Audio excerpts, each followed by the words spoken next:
Hi there, I'm Lena Anani, and you're listening to She Wrote a Book, where I interview amazing women from all over the world who also happen to be published authors. I created this show to educate, entertain, and inspire you to be the voice you want to hear in the world. Did you know this episode comes with a free gift? It's a webinar for aspiring authors who want to learn my insider secrets on writing and publishing books. You can access this free training instantly at SheWroteABook.com/bonus. Now let's get started.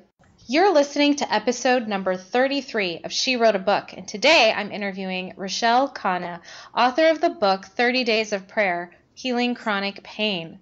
Perfect for healing from fibromyalgia, neurologic pain, and chronic back pain. Ruschelle combines the latest research in pain science with inspirational prayers and devotional exercises. A psychotherapist and health advocate, Ruschelle helps women restore health and vitality to their lives. In early 2014, she was diagnosed with Lyme disease. Her healing has led her to write and speak to inspire others that they can also heal themselves. Again, her book is called 30 Days of Prayer, Healing Chronic Pain. You can find the link to purchase her book in our show notes for this episode at SheWroteABook.com/33. So, Ruschelle, it's such a pleasure having you here as a guest today. I got to know, so tell me a little bit more about the backstory of why you decided to write and publish this book. Thank you so much. I'm so excited to be here and to share my story and my experience. This is actually my second book in the 30 Days of Prayer devotional series. So the reason why I decided to write books on healing and prayer was because in March 3rd of 2014, I started having seizures and I started having a lot of chronic health problems that just came out of nowhere. I was very, very sick, and no doctor could tell what was wrong with me. And the first place that I started to get my bearings and to center myself was through prayer. And from prayer, I was able to navigate and to manage and find the resources that I needed to practically heal. So to me, in my experience, prayer was it was the basis of my healing. And I wanted to share that with women in the Christian community and beyond, that they can heal if they just focus a little bit each day. Awesome. How would you define the term prayer? What does that mean to you?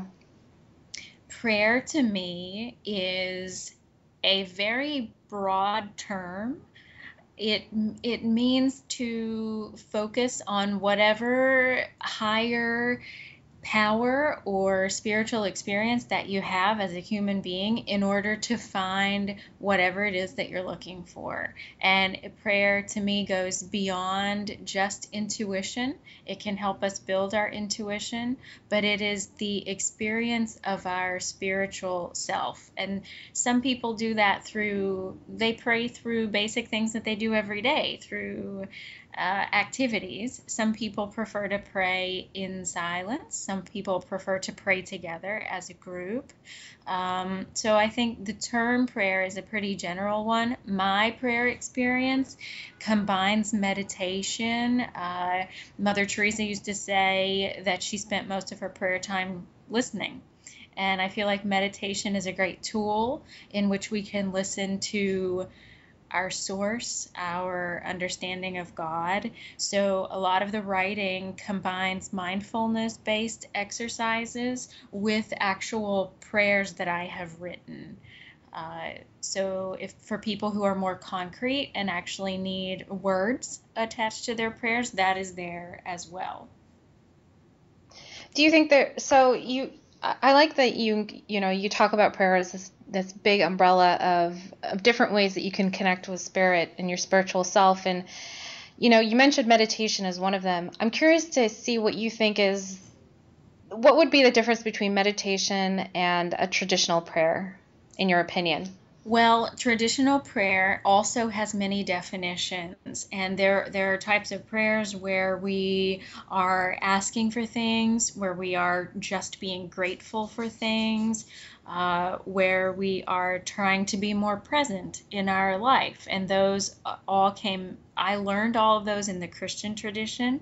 I think meditation differs because it really focuses primarily on how we are experiencing the present moment. I think you can do that in prayer, but meditation and mindfulness focuses more on living more fully in the present. And I think those two things combined are super, super powerful, and they enrich the way we live our lives, no matter our health condition or our external situation. Yeah, absolutely. I agree with that. So how do you feel like, or what do you think? How do I put this question? How would you say that prayer in all forms helped you heal from the pain that you felt in the last almost 2 years? Prayer, primarily for me, allowed me to focus my energy on I was extremely angry. I had never been so sick in my life, and I was severely, severely disabled. I lost my vision, my hearing. I couldn't see, I couldn't walk. I was having seizures. And the minute I had grown up in a church, I learned to meditate and to pray at a very young age.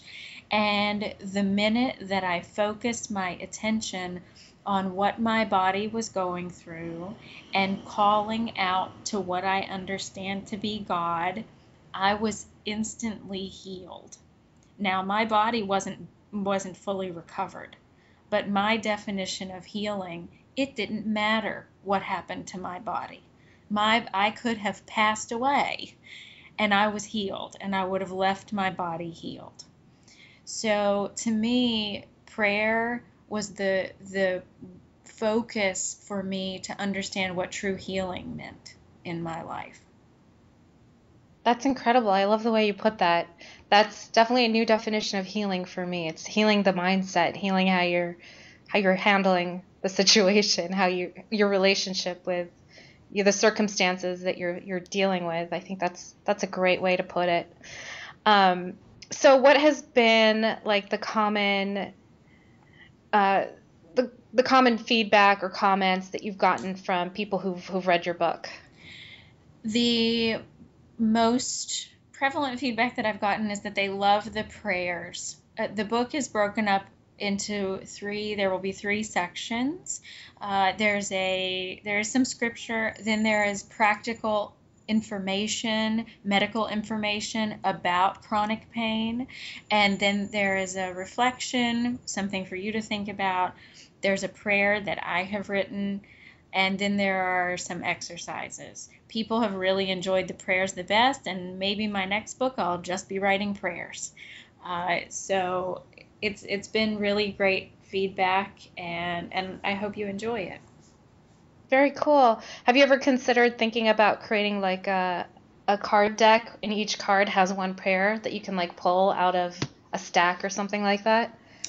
I have, and I'm probably going to simplify the format and make it something a little bit more like that, because I do a lot of speaking and speaking engagements. So I think that's an easier tool for people to use.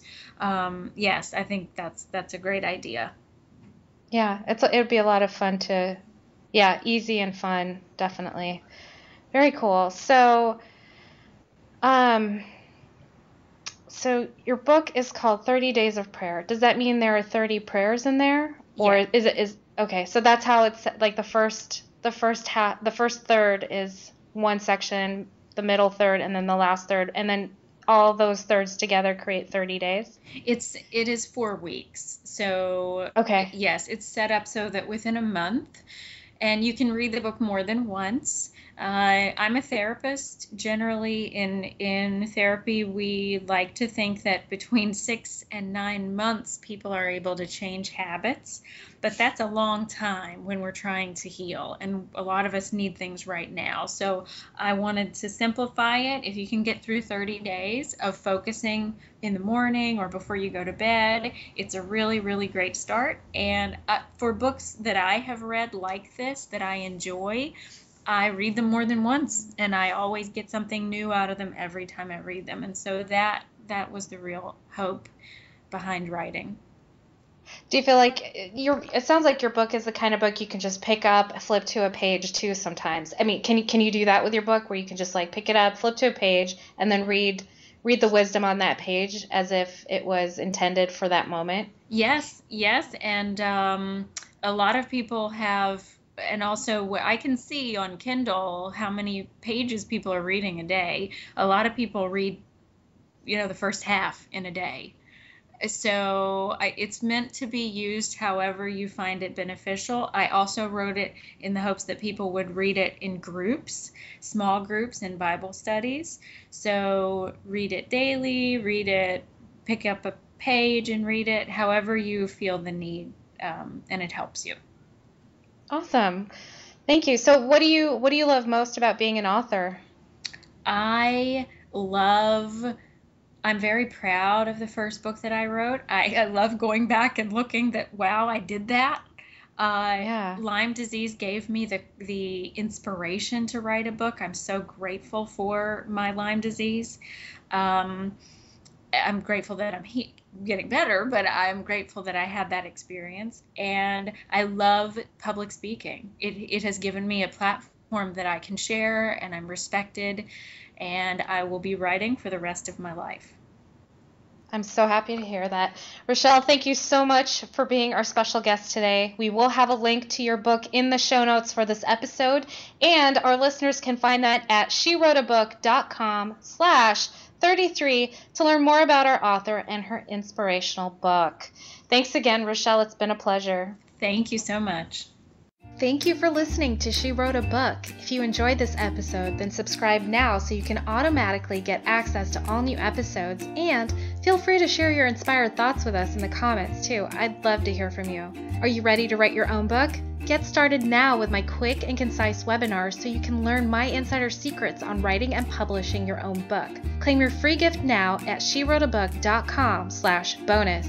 Until then, may you always feel good and make magic. Feel good, make magic now. Lena, Anani will show you how. Ignite that wisdom inside of you and show the world what you do to publish, write, and promote